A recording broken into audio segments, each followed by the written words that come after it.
আজকে নিশা একা একাই পার্কে ঘুরতে যাবে। ওর আম্মু এখন ঘুমায় আছে, দরজা খুলতেছে, দেখেন একা একাই চলে যাবে আজকে পার্কে।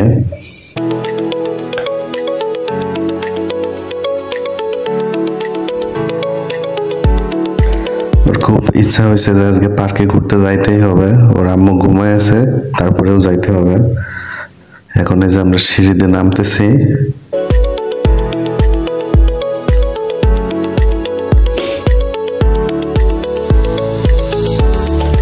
একা একা হেঁটেই চলে যাবে।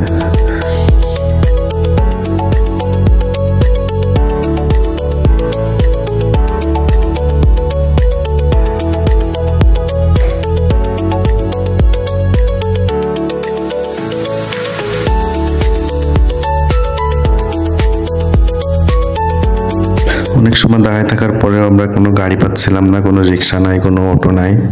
তাই চিন্তা করলাম হেঁটে হেঁটেই যাব। তো ফাইনালি আমরা চলে আসছি রংধনু শিশু পার্কে। পার্কের ভিতরে কোনো লোকজন ছিল না, খুবই কম, 2-4 জন ছিল।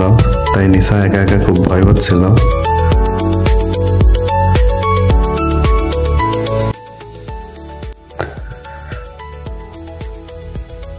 তো পার্কে যে খুবই খুশি ছিল।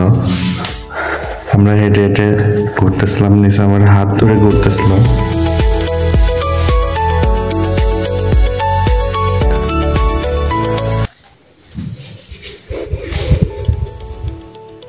তো দেখেন ও সিংহ দেখে কিভাবে ভয় পাইছে, দেখেন সিংহর কাছে তো যাবে না, দূর থেকেই দেখেন। আমরা এখন আস্তে আস্তে সিংহর কাছে যাব, দেখি কি করে নিশা। দেখেন ওর রিয়াকশনটা দেখেন, কি ভয় পাইছে।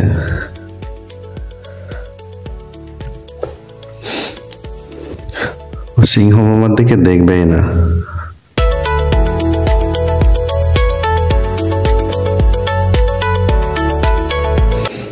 ফাইনালি আমরা মূলত দোলনায় চড়ার জন্য আমরা পার্কে আসছি।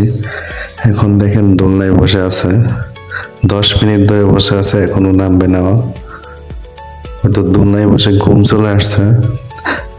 তো দোলনায় বসে বসে কিছু সময় ঘুমাইলো।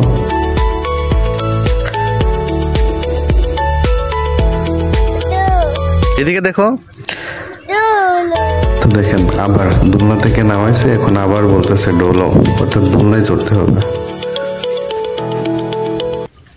তো কি আর করা, আমরা আবারও গেলাম দোলনায়। চলো দোলনায় যাই।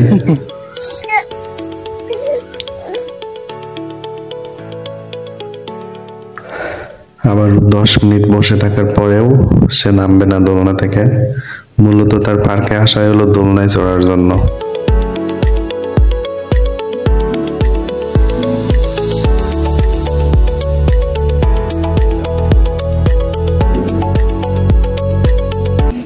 তো এখানে একটা ঘোড়া ছিল, ঘোড়ায় চড়বে না, ওর কথাই হলো যে দোলনায় চড়তে হবে। তো দেখেন ওকে আমি একটা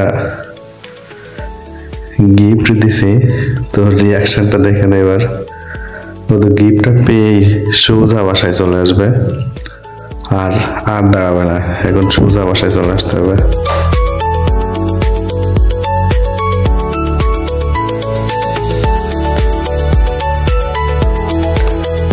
আমি বললাম যে না আমরা আর কিছু সময় ঘুরি, দেখেন দৌড়ে চলে আসতেছে, এখন সোজা বাসায় যাইতে হবে।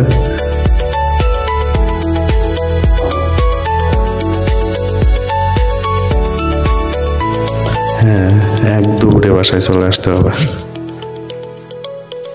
যে বাসায় চলে আসছে আমরা, এখন দেখি ওর আম্মু এখনো ঘুমায় আছে। ওর আম্মু জানে না যে আমরা গেছিলাম। এখন দেখি ও ফুলটা আর আইসক্রিম কিনে আনে আসছে আম্মুর জন্য, দুইটাই দিবে, দেখি কি করে।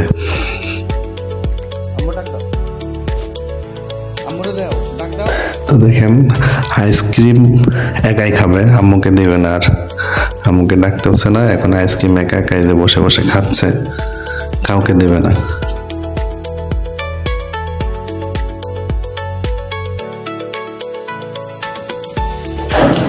কি হাসিটা দেখেন আইসক্রিম পেয়ে। একটু দাও, এটা দাও, আমাকেও দেবে না দেখেন। আম্মুকে ফুল দেবে কিন্তু আইসক্রিম দেওয়া যাবে না।